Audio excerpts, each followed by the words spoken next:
Waalaikumsalam warahmatullahi wabarakatuh. Ya Pak, kami di sini jadi akan menanyakan ada beberapa pertanyaan yang kami jalankan dalam untuk mengerjakan tugas untuk demonstrasi kontekstual tentang modul 3.1 Pak. Pengambilan keputusan dengan berdasarkan nilai-nilai kebajikan. Jadi Pak, di sini akan kami tanyakan beberapa pertanyaan mungkin yang sudah terjadi di sekolah Bapak mungkin ya. Jadi mungkin langsung saja Pak ya. Jadi mungkin pertanyaan pertama, selama ini bagaimana Bapak dapat mengidentifikasi kasus-kasus yang merupakan dilema etika atau rujukan moral Pak? Nah ini ya, saya mengumpulkan informasi dulu, kemudian mengamati. Kemudian mengamati itu kan ada dua macam, ada misalnya dari cerita-cerita dan ada yang nyata atau faktual ya. Kemudian menentukan suatu keputusan mengacu kepada peraturan yang telah ditentukan oleh sekolah. Oke, baik Pak. Nah, jadi kita mengumpulkan informasi dulu berarti Pak ya. Jadi berdasarkan apa yang nanti akan berdasarkan peraturan yang akan kita jalankan. Oke, baik Pak. Jadi nomor 2, jadi selama ini bagaimana Bapak menjalankan pengambilan keputusan di sekolah, terutama untuk kasus-kasus di mana ada dua kepentingan yang sama-sama benar atau sama-sama mengandung nilai kebajikan. Nah, ini di dalam, karena kasus ini ada misalnya dua masalah, saya anggap kedua-duanya itu fatal atau misalnya mengandung kebajikan, jadi saya harus mengambil keputusan ya.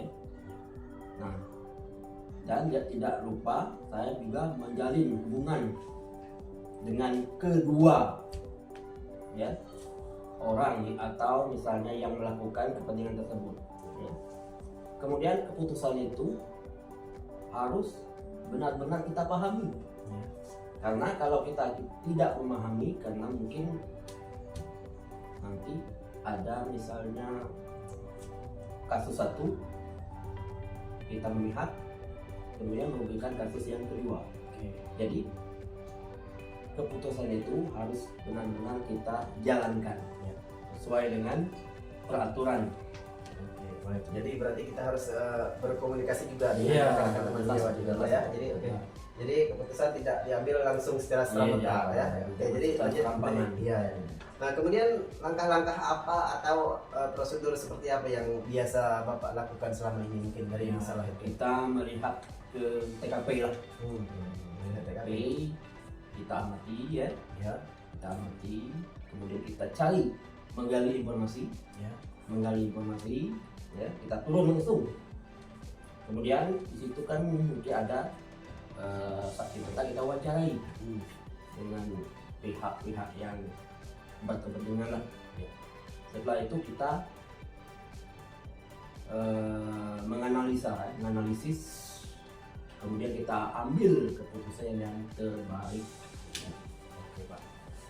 Berikutnya Pak, jadi hal-hal apa saja yang selama ini Bapak anggap efektif mungkin dalam pengambilan keputusan pada kasus-kasus dilema etika tersebut Pak?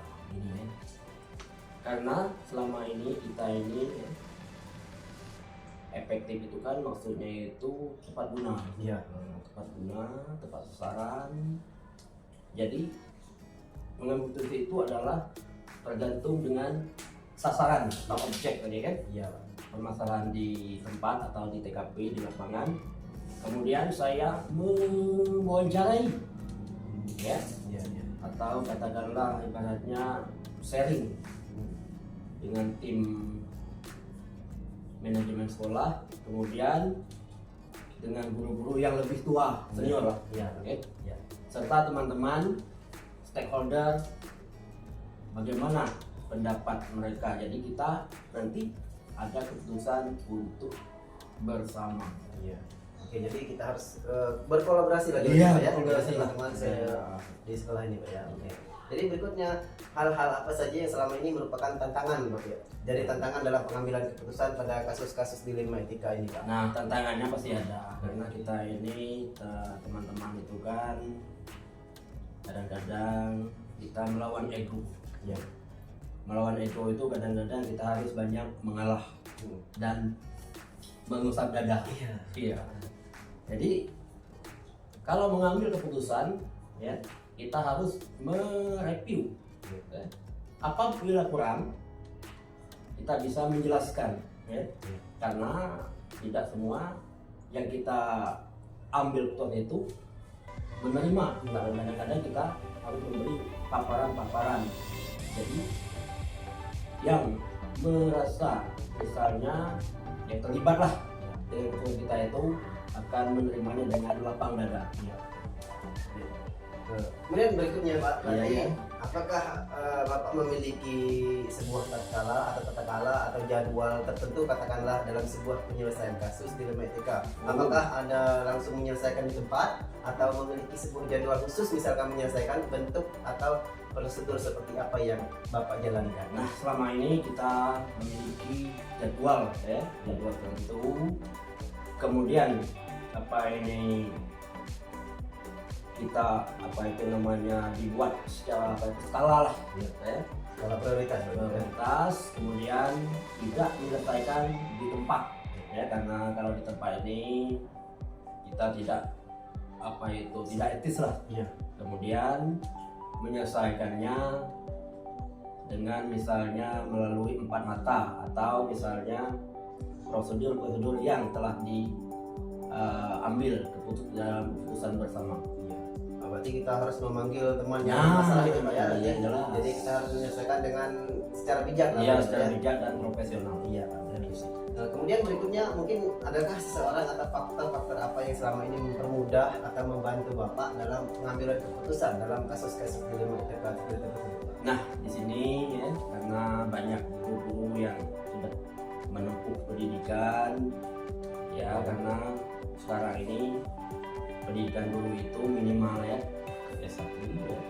Jadi SDM-nya sudah mumpuni, kemudian kita bisa bertukar pikiran, kemudian kita bertanya bla bla bla bla, ya. Nah, itulah faktor memudahkan, ya, kita untuk mencari dukungan di jajaran guru dan pegawai sekolah. Jadi harus membutuhkan dukungan dari Iya. semua teman gitu Iya. ya. Oke, tadi mungkin dari semua hal yang telah disampaikan tadi Pak, pembelajaran apa yang dapat kita ambil atau kita petik dari pengalaman dalam mengambil sebuah keputusan dilema etika tersebut? Nah, setelah kita pahami, setelah kita jalani, dan setelah kita telaah, ya. Ya. Jadi pengalaman itu adalah merupakan guru yang terbaik. Pengalaman adalah jenjang profesional untuk semua stakeholder yang mendukung di dunia pendidikan, terutama di masalah terjadinya suatu kasus di lapangan. Oke. Jadi berdasarkan pengalaman nanti Bapak akan menjalankan dan memutuskan segala keputusan menjadi yang terbaik. Keputusan bersama adalah keputusan yang terbaik, gitu ya. Ya. Oke Pak, baik Pak, terima kasih banyak Pak sudah menyempatkan waktunya untuk wawancara ini. Kami ucapkan terima kasih sekali lagi. Kami akhiri. Wassalamualaikum warahmatullahi wabarakatuh. Waalaikumsalam warahmatullahi wabarakatuh. Oke, assalamualaikum warahmatullahi wabarakatuh. Bu. Waalaikumsalam. Ya, terima kasih banyak Bu sudah sudi untuk menghadiri atau melaksanakan kegiatan ini. Kami dari Guru Penggerak Bu ingin mewawancarai Ibu selaku kepala sekolah di SD Ibu, memenuhi tugas kami tentang modul 3.1 tentang pengambilan keputusan berdasarkan nilai-nilai kebajikan yang kami pelajari selama ini. Oh, ya. Silakan Pak. Baik Bu, jadi langsung saja ke pertanyaannya ya Bu ya. Iya. Selama ini mungkin bagaimana Ibu dapat mengidentifikasi kasus-kasus yang merupakan dilema etika atau rujukan moral? Sejauh ini sih saya tidak melakukan identifikasi secara khusus ya Pak ya. Cuman saya mengamati dulu suatu masalah yang terjadi. Setelah itu mengumpulkan informasi ya Pak ya, yang faktual dan menentukan suatu keputusan yang mengacu berdasarkan peraturan. Seperti itu. Ya berarti Ibu mengumpulkan dulu informasinya Bu ya secara Iya. fakta dan kemudian baru mengambil keputusannya Bu ya. Iya. Oke berarti mungkin ya selama ini Bu mungkin bagaimana Ibu menjalankan pengambilan keputusan di sekolah yang Ibu pimpin, mungkin terutama untuk kasus-kasus di mana ada dua kepentingan yang sama-sama benar atau sama-sama mengandung nilai kebajikan Bu. Oke. Iya Pak, dalam mengambil suatu keputusan nih, saya harus selalu ya Pak ya, Iya.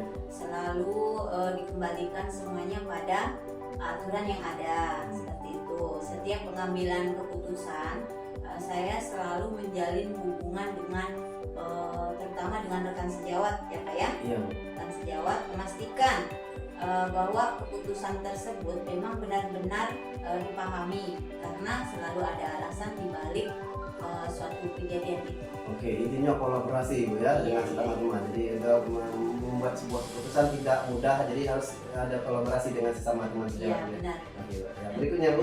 Dan kemudian langkah-langkah atau prosedur seperti apa yang biasa Ibu lakukan di sekolah selama ini Bu?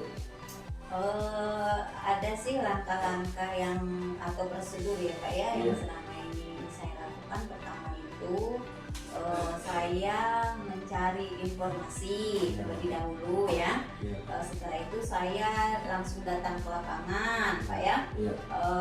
Maksudnya turun langsung ke lapangan untuk wawancara dari berbagai pihak. Lalu setelah itu saya menganalisis untuk diambil keputusan yang terbaik. Iya. Seperti itu. Berarti dicek dulu Bu ya ke lapangan, mungkin Iya, jadi harus turun itu. wawancara dulu dengan Hmm. pihak-pihak terkait, kemudian Iya. baru menganalisis dan langsung mengambil keputusan yang terbaik. Iya benar sekali. Oke. Berikutnya hal-hal apa yang selama ini mungkin Ibu anggap efektif dalam pengambilan keputusan pada kasus-kasus dilema etika tersebut? Sepertinya kalau saya sih merasa suatu atau mengambil keputusan itu agar efektif bila dilakukan dengan spontanitas ya Pak ya. Iya. Dengan spontanitas tergantung objek permasalahannya, objek permasalahannya di lapangan. Setelah itu saya juga diharuskan untuk ngobrol ya Pak ya dengan tim manajemen lah seperti Iya. itu Iya. yang ada di sekolah tersebut. Setelah itu dengan guru-guru yang senior ya, dengan teman-teman pegawai yang ada di sekolah tersebut. Lalu kita dengar pendapatnya supaya ada keputusan yang bisa diselesaikan bersama. Seperti itu. Berarti pengaruh dan keputusan yang diambil mungkin juga dapat berdampak pada guru-guru senior mungkin Bu ya. Jadi Iya, ada iya. teman-teman juga mendengarkan pendapat sesama mungkin Bu ya. Iya, apalagi kalau ada seperti mantan kepala sekolah Oh, juga iya. kan di situ kita Iya. lebih gimana lah Iya. dengan mereka semuanya. Saling bekerja sama gitu Iya. ya. Oke, berikutnya Bu. Mungkin hal-hal apa saja yang selama ini merupakan tantangan Bu dalam pengambilan keputusan pada kasus dilema etika ini? Ya, kalau menurut saya sih tantangannya itu ada tantangan yang saya hadapi dalam mengambil keputusan itu ya Pak ya. Ya. Bila kurang bisa diterima seperti itu Pak. Iya. Tentu saja kita harus bisa meyakinkan orang-orang yang terlibat dengan keputusan tersebut, keputusan Ba- kita alami itu. Ya berarti kadang-kadang ada yang nggak bisa nerima mungkin Bu tentang kejadian-kejadian keputusan Iya. itu ya, jadi harus saling berkolaborasi lagi Bu intinya. Iya mungkin, pasti ya. itu ada Iya. itu Pak yang nerima atau tidak itu pasti Ya, ada. pasti ada ya. Oke. Nah, Kemudian apakah memiliki sebuah Ibu jadwal tertentu khususnya misalkan ada dalam penyelesaian masalah kasus dilema etika ini, atau adakah langsung menyelesaikan di tempat atau memiliki sebuah jadwal yang memang khusus Ibu siapkan, prosedur iya. yang Ibu jalankan mungkin? Maksudnya Bapak itu apakah saya jadwalkan atau Iya. menangani kasus-kasus tersebut? Sepertinya Iya. tidak ada Tidak ya Pak ada. ya. Iya. Kami tidak ada suatu penjadwalan khusus untuk Hmm. hal-hal tersebut ya. Iya. Yang penting intinya atau pokoknya itu kita harus bisa menyelesaikan dengan baik, Iya.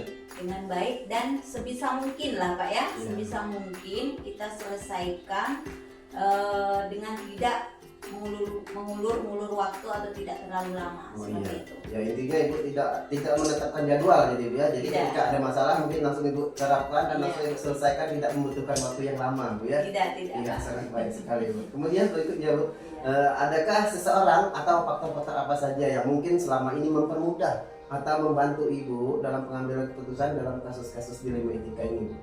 Ya, faktor-faktor itu sih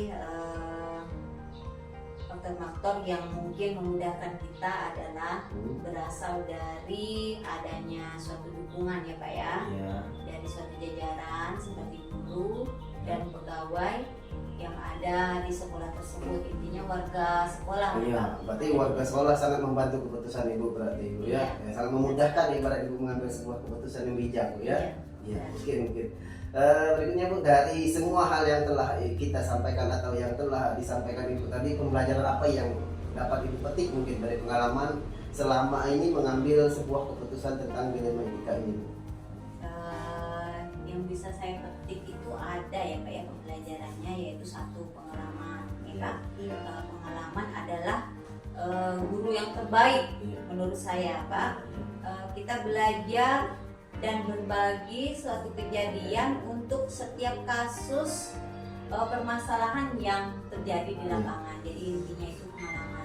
Berarti pengalaman mengalahkan segalanya ya. Oke, jadi mungkin dari sekian banyak masalah karena ada pengalaman, berarti itulah yang mengajarkan Ibu untuk membuat sebuah penyelesaian masalah dengan sangat baik di lapangan ya. Oke Bu, terima kasih banyak sudah menyempatkan waktunya untuk wawancara hari ini.